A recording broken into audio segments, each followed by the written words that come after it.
Hi Year 11s, today we're looking at hindsight in night.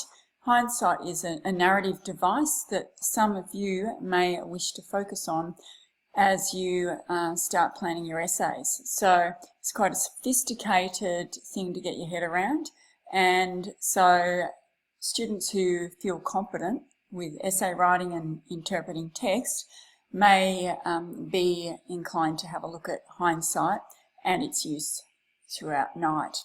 So how we're going to break this up is we're going to look at hindsight to begin with and some synonyms and a definition around hindsight. Then we're going to have a look at a speech or part of a speech delivered by Elie Wiesel, who reflects on why he wrote Night. We're going to also refer to the foreword of the text written by Elie Wiesel, which adds some further illuminating points about why he wrote Night. And then we're going to look at 5 or so key scenes that refer to or make explicit allusions to hindsight that become important in our interpretation of Night. And you're going to take some notes down as I talk you through all of this. So if you haven't already ruled up your page and got yourself organised, now's the time to do so. I'll give you a moment to do that, and we will move firstly to a definition of hindsight. Okay, so hindsight is the opportunity to judge or understand past events using knowledge that you've gained since then. For example, with the benefit of hindsight, it's easy to say it was the wrong decision. Okay, so we've got some synonyms to go with our understanding of hindsight. So we've got knowledge, understanding, information, experience, expertise, awareness, sensitivity, consciousness, familiarity, and law. There's a heap of other associated words as well. So reminiscing, retrospect would be another good one as well. So you might want to build a bank of words around hindsight to help you when it comes time to building your vocab for your essay writing. Okay, so that's the first thing you've got to do.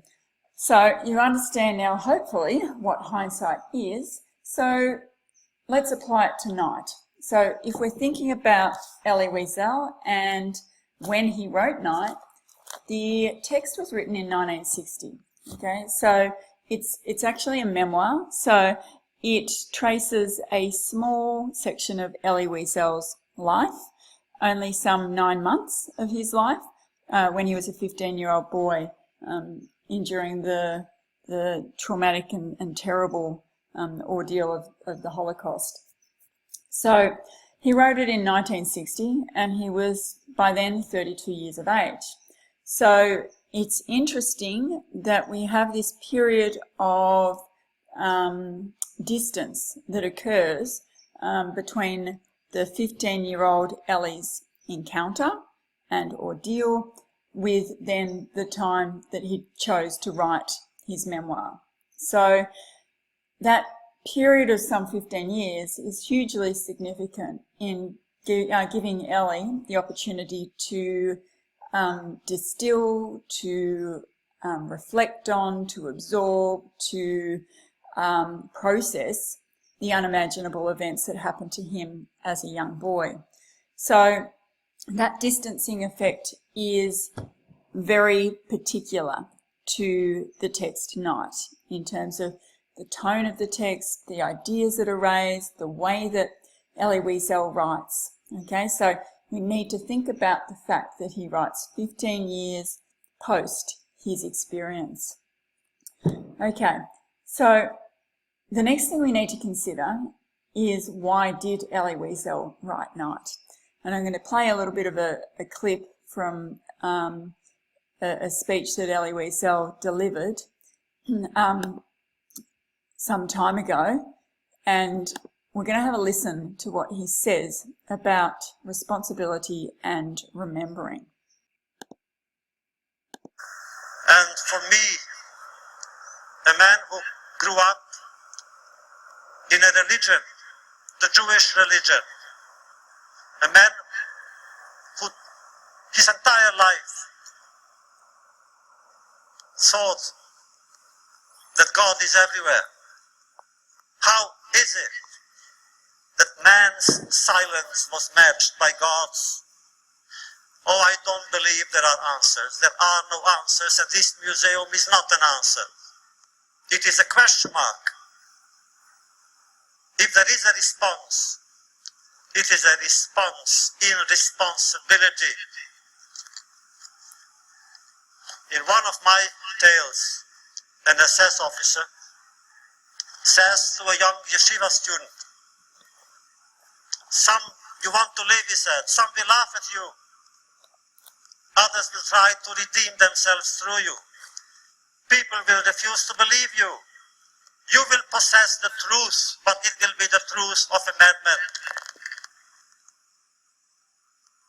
In 1942, a Jew called Yakov Grabowski escaped from Chelmno. He came to the rabbi in Grabov, and in Yiddish he said to him, "Rabbi," he said, "Mahar geteis unser Volk. They are killing our people." And when the rabbi looked at him, the Jew said, "Rabbi, ihr meint ich bin meshuge, you think I'm crazy. I am not crazy." We are not crazy. We are not crazy because we still believe in human beings. We still believe, and we still have faith. And President Herzog, you who came from Israel, and we are so grateful to you for coming, you know that you are part of that belief. It is because of the passion that we have for Israel, we as Jews and decent people in America, that we have faith in humanity and in America. Okay, so I'll just pause it there.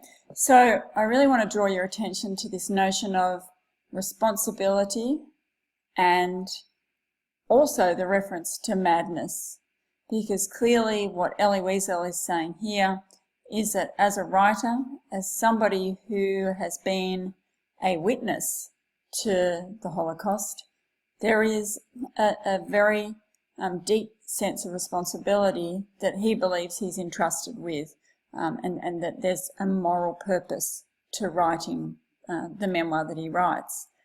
So that's crucial in terms of the way that hindsight is used to reflect on the events that Elie experienced, because in considering that level of responsibility, what he makes clear to us is that there is a lesson in what he describes.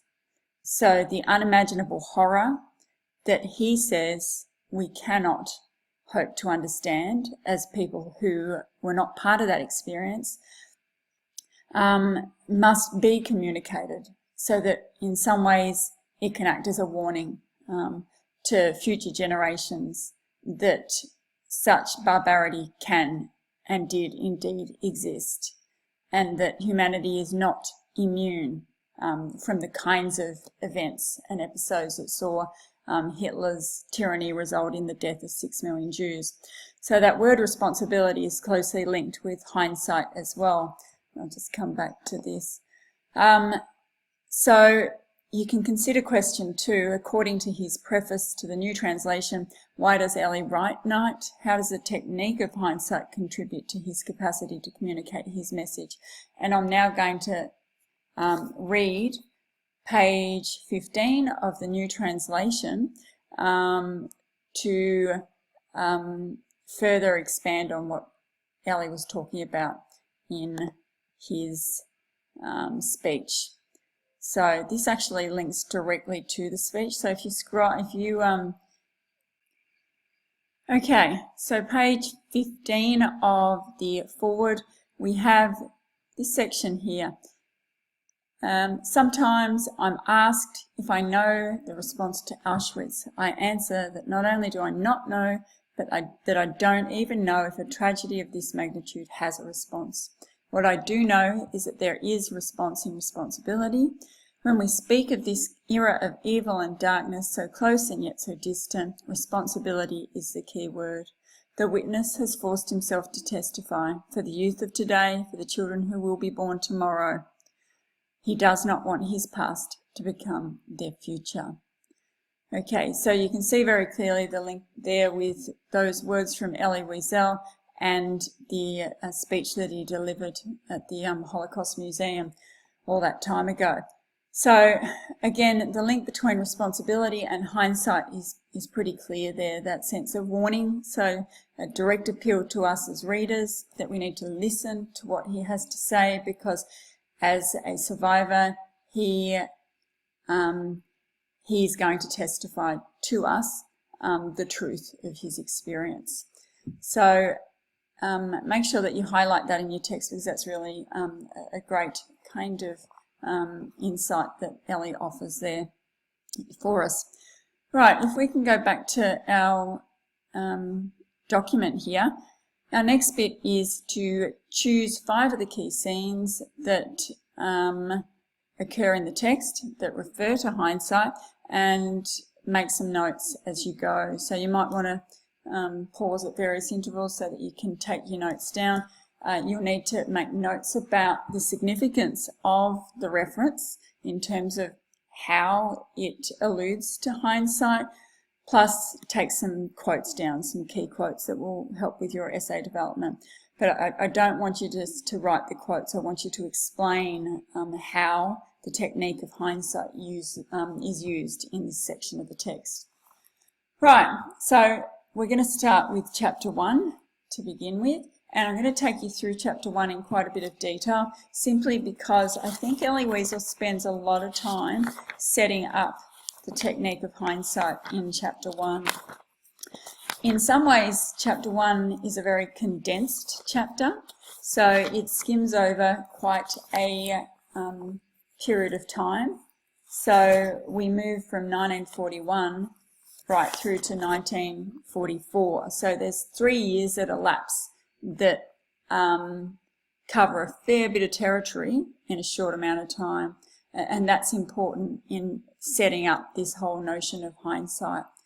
Okay, so what we do learn in chapter 1 is that Elie is a young Romanian boy, Hungarian boy.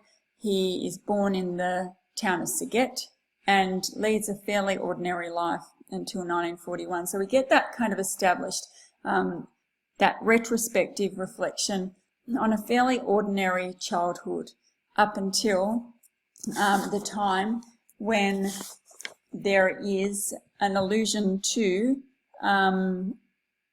the war and its impact on the Jewish population of Europe. So what happens, and if you turn to page 6 in your book, you'll see that the first reference to the disaster that is to emerge is, sorry, I'll just have to scroll back, is made clear when foreign Jews are deported from Szeged, and amongst the deportees is Elie's wise counsellor, Moshe the Beadle. So when he returns from where he's escaped from, and that's from the Galician forest, he returns to warn his fellow Jews that Jews are being murdered by German officers in the Galician forest. So I'm still trying to find this section in the text. It's actually not referred to, it doesn't have page numbers, so just bear with me a second. Okay.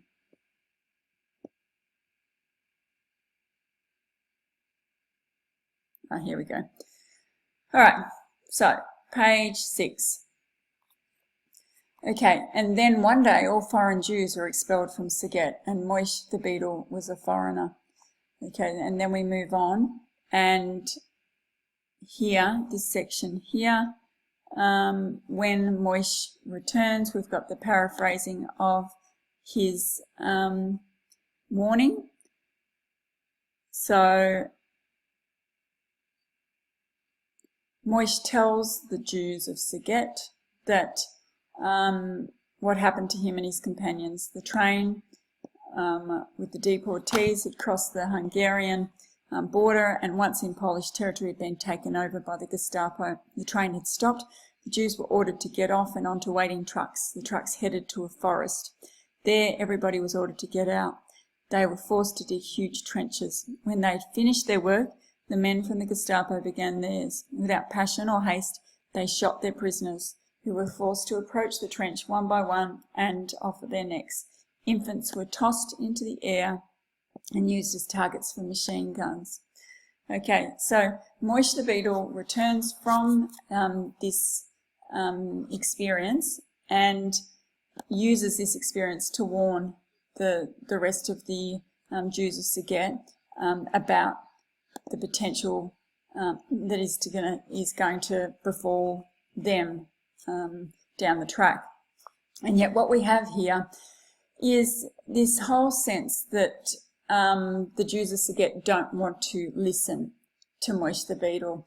So if we're thinking about the use of hindsight, we're thinking about Ellie's plea to us as readers to listen to what he has to say, because he talks about it as some kind of madness, that surely in the 20th century events like this wouldn't happen. Everybody else in Saget thinks that Moish also is mad. So this whole notion of a kind of madness and being ignored for speaking a kind of truth is reflective of the way that hindsight is used to highlight the urgency of the message and the importance of listening. So we get this whole tone of recrimination throughout the text. So you can see that at times Ellie will reproach himself and his fellow prisoners for not heeding the warnings that are there. Okay, so we've got no one is listening to me. So this whole idea of being heard, of being listened to, becomes really crucial throughout the text. And Ellie really appeals to us as readers to listen to what he has to say. Okay, so if we move along, we can see that there's this technique that works in chapter 1 to kind of set up this whole sense of normalcy, of things being usual, of life returning to some kind of sense of routine. So we move from that period of 1941 through to 1944 with that whole shift in there being some kind of warning that things are going to get worse, but the Jews settling back into a pattern of life. Okay, so we've got, therefore, life seemed normal again. Okay. And yet we've got other warnings. So we've got London radio, which we listen to every evening, announced encouraging news, the daily bombing of Germany and Stalingrad, the preparation of the Second Front. Sorry, that was optimism and hope. And so you've got the Jews constantly trying to feed into this mood of optimism, even when the facts present themselves in a different light. Okay, so we've got spring 1944, news from the Russian front. There could no longer be any doubt. Germany would be defeated. It was only a matter of time, months or weeks perhaps. So again, we've got that sense of life resuming as normal, and yet we've also then got the facts that the fascists come to power. So if you move down to this section here, we've got the reference to this new government. So Budapest radio announced that the fascist party had seized power. Okay, so that's another warning sign. So retrospectively, Ellie incorporates these historical facts and references to show that the sentiments and the feelings of the Jews that things are going to be okay are fairly ill-founded. Yet we still were not worried. So there is this kind of sense of being a little bit angry and concerned at the apathy and the naive, blind trust that Elie and his fellow Sudeten Jews had about the potential for Hitler to do what he did. So again, if we keep scrolling down, we'll see that there's more examples of this kind of delivering of facts that contradicted the faith of the Jewish people. Okay, we've got more references here. The arrival of German soldiers is perhaps concerning. Okay, so we've got the German soldiers arrive in Szeged and they stay in the homes of Jewish people. And yet still the Jews remain optimistic that the war will be over and that they will be unaffected by the Germans. Okay, we've got more examples here. We've got the herding of the Jews into ghettos. So we've got the first edict, is that Jews were prohibited from leaving their residences. Okay. Then we have the confiscation of gold and jewellery. Okay. And then as we move on, we've got the Yellow Star of David. So you can write all these examples down as proof that Elie comes to see that the evidence was there that something bad was going to happen. And yet there was a refusal on the part of the Sudeten Jews to believe or to listen to any of this information. And then, of course, we have the ghettos. Okay, so the ghettos were environments, as Miss Spence has alluded to in our session last year, were environments where Jews were herded into and excluded and isolated. So the emergence of the ghettos in Szeged, again, was a sign that the Jews were going to encounter far worse circumstances than what they believed would happen to them. So we've got barbed wire, we've got fairly average living conditions, etc. And yet there's that spirit of optimism that's revived, you know. We would live among Jews, among brothers. So in spite of the negatives, there was always a positive that instilled within Jews this optimistic hope for the future. Okay, so perhaps the most concerning event that happens, that the Jews fail to really consider as a negative, is the transports. So if you move down to page 14, you'll see that rumours spread about the Jews being moved. Okay, and so that's another piece of evidence, another reference that confirms this whole idea that the Jews are going to the death camps, and yet even though this reality is a foregone conclusion, there is somehow the capacity to turn that into a positive. Okay, so we can see the response to that is joy. Okay, so there was joy, yes, joy. People must have thought there could be no greater torment in God's hell than that of being stranded here on the sidewalk amongst the bundles in the middle of the street under a blazing sun. Okay, so if you can note down that in chapter 1 we've got this constant reference to the facts that show that the Jews are going to fare fairly badly. But the sentiment of the Jews is contrary to that. Okay, so reference number 2, we're going to move to chapter 2, page 34, and we're just going to check out some of the content around pages 34 to 36.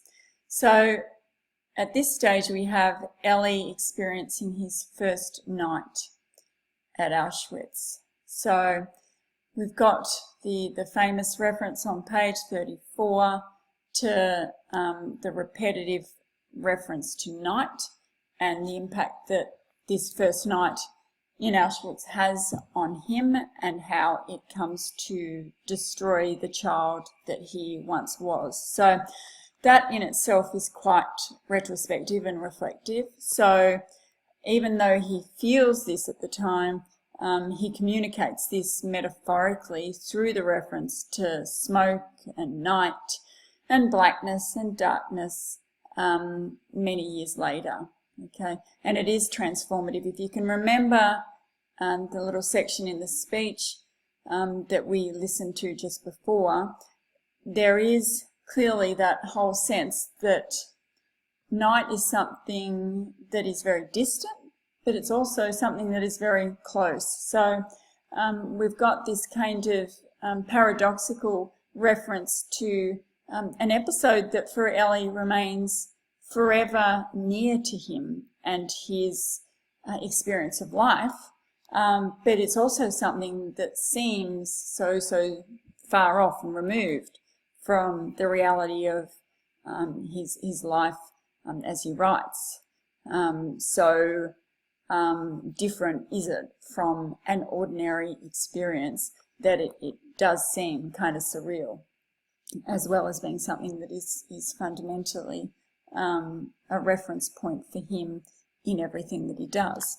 So we've got that kind of communicated here, and never shall I forget that night, the first night in camp that turned my life into one long night, 7 times sealed. So that transcends just the experience at the camp, the 9 months of Auschwitz, but shows us that the experience that he has in this 9-month period defines who he then becomes. Okay, so it's an enduring legacy.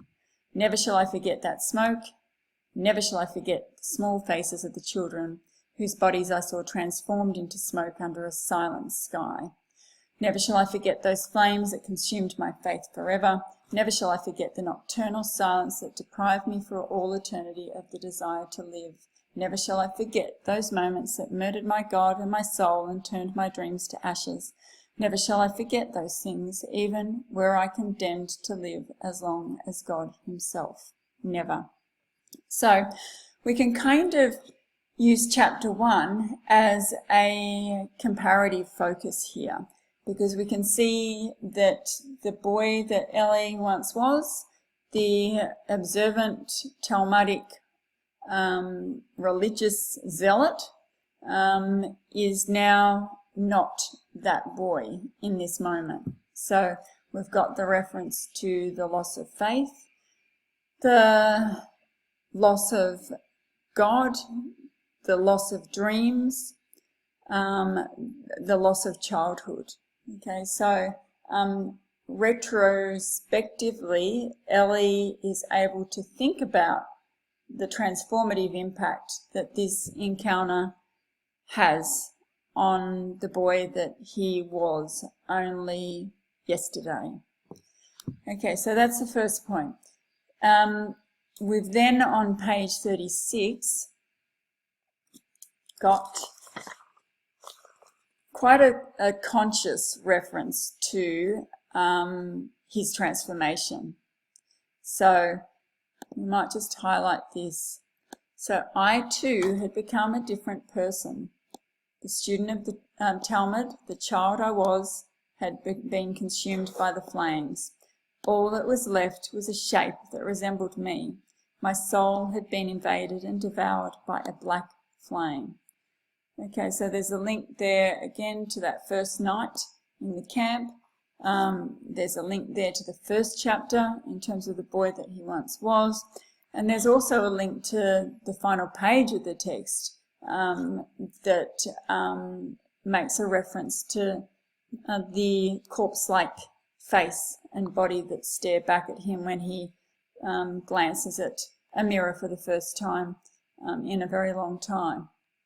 So you can see that hindsight is a narrative device that links up quite a few different metaphorical references throughout the text to highlight that transformative impact on the young child. Okay, so that's another reference to hindsight there. We've got repetition here. The train only a week ago, one night, one single night. Okay, and of course we've got the title of the text, Night, as well. So there's a bit on metaphor linking to hindsight for you as well. Okay, so that's our second reference to hindsight. Note that the tone's quite dispassionate. So in some ways Ellie reflects on the boy that he's become in a way that's distant from the experience. And again, that's the 15 years gap between the ordeal and when the memoir is written.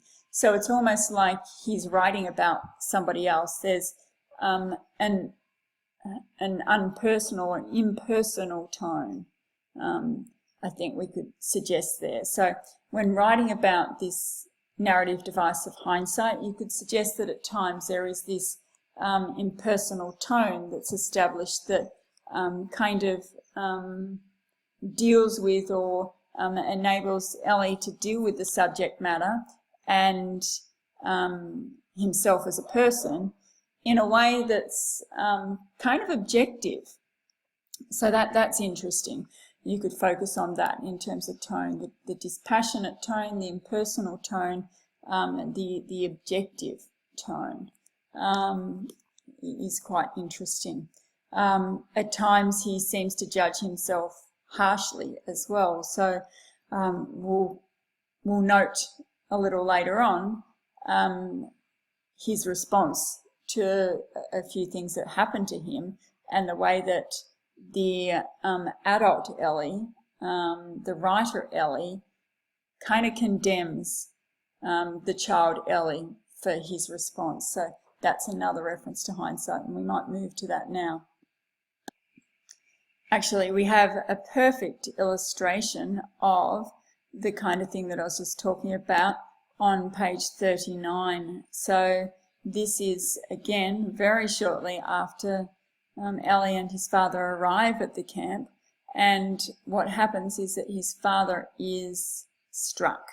So my father suddenly had a colic attack. He got up and asked politely in German, "Excuse me, could you tell me where the toilets are located?"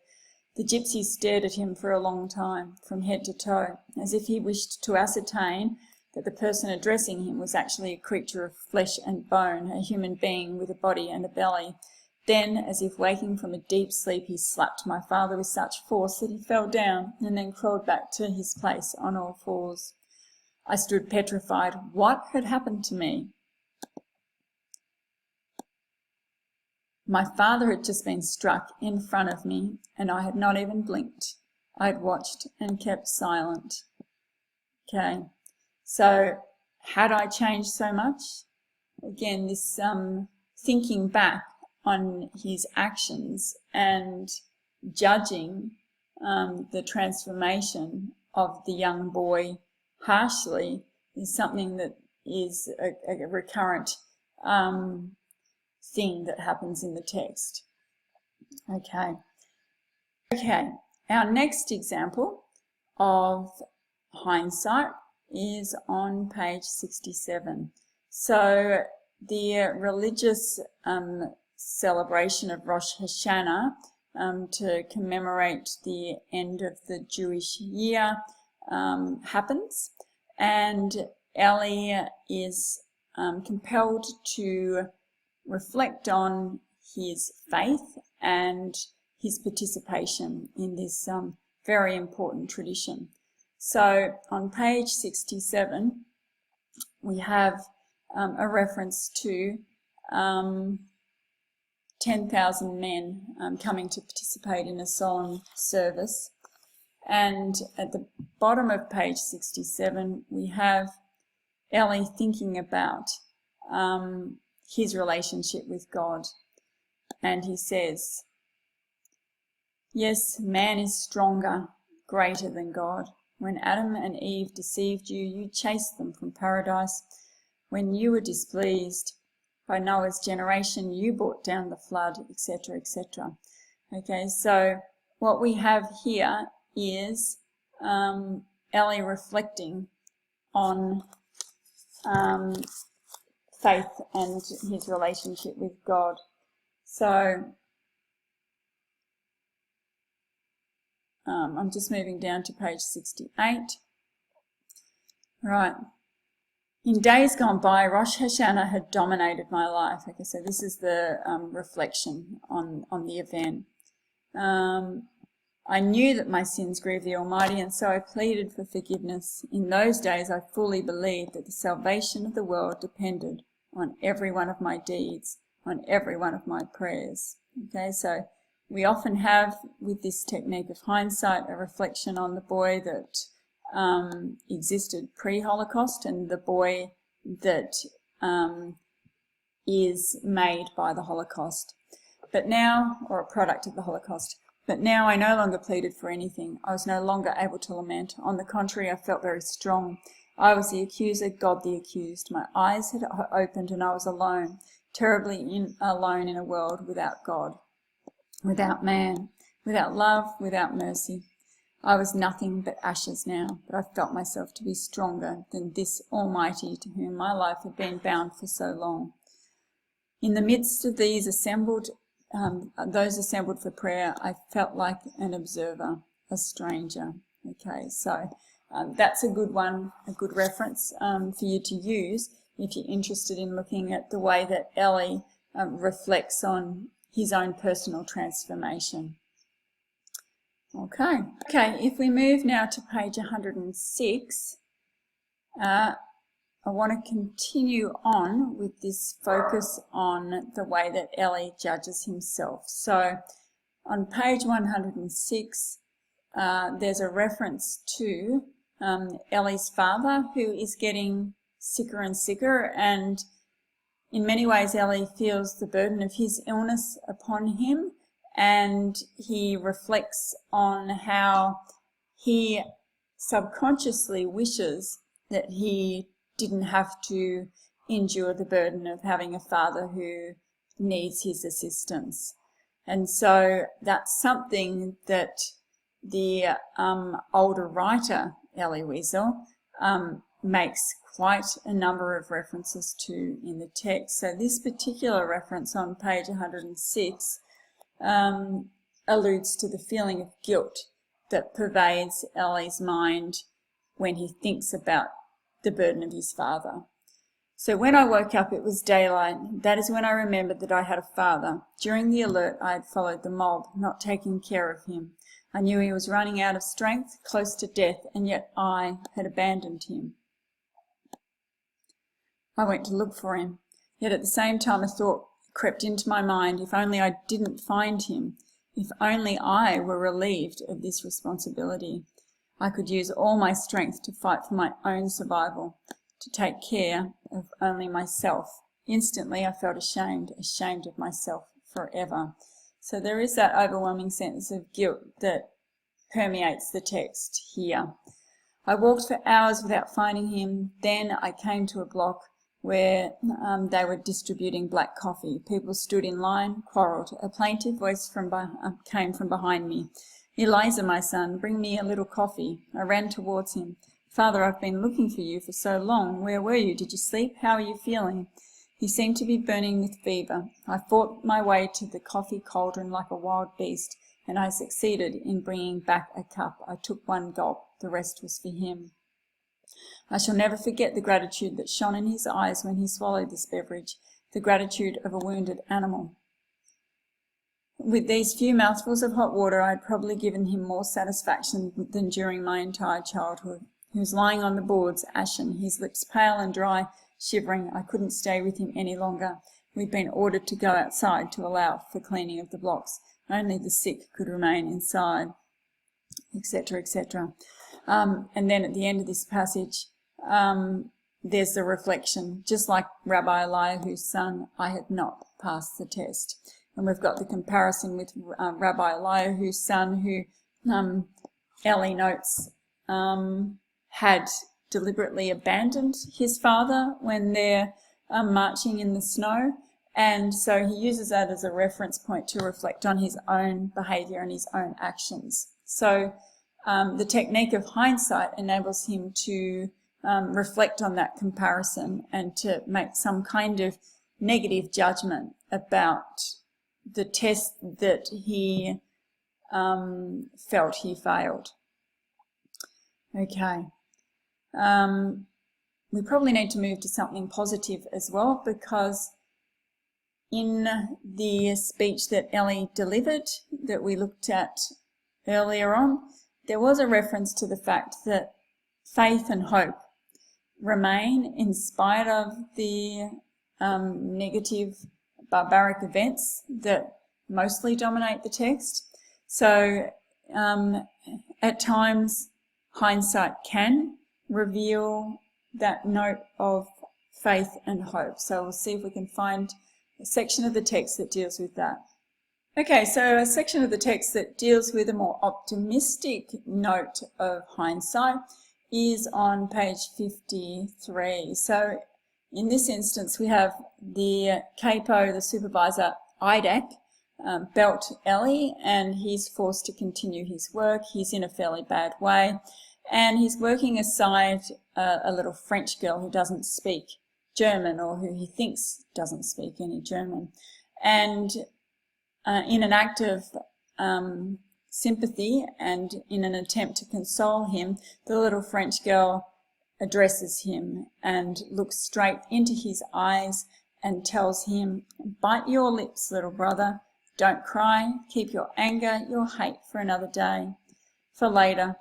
The day will come, but not now. Wait. Clench your teeth and wait."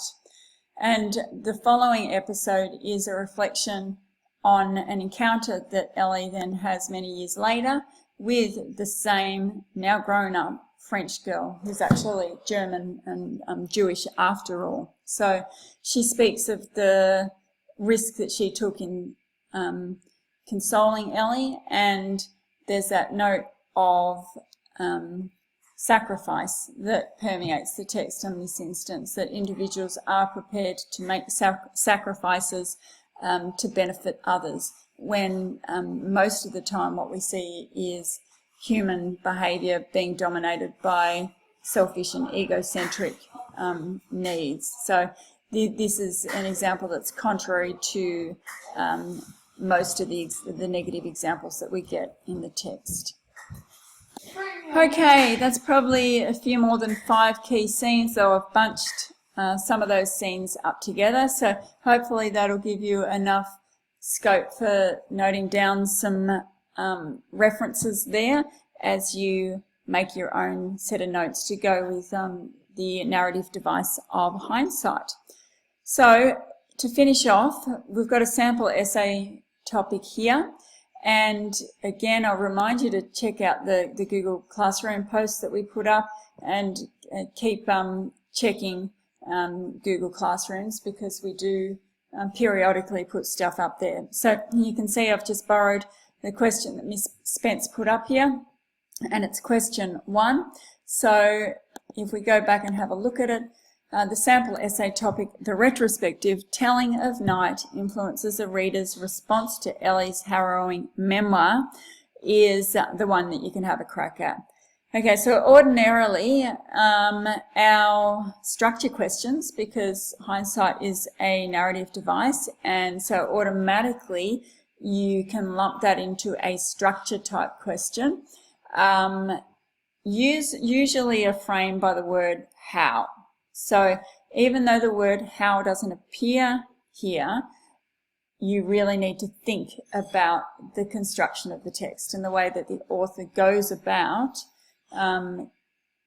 putting the text together in a way that then impacts the reader's response to the narrative. Okay, so look out for a structure question. If that's something that you feel confident in doing, make sure that when you're selecting a question to write on, because there'll always be a minimum of 2 questions, that if the structural dimension to the text appeals to you, that's something that you've got to make sure that you identify straight away. Okay, so structurally we need to consider how the use of hindsight, and the word retrospective has been substituted for hindsight here, how the retrospective telling of Night influences the reader's response, our response to Ellie's harrowing nightmare.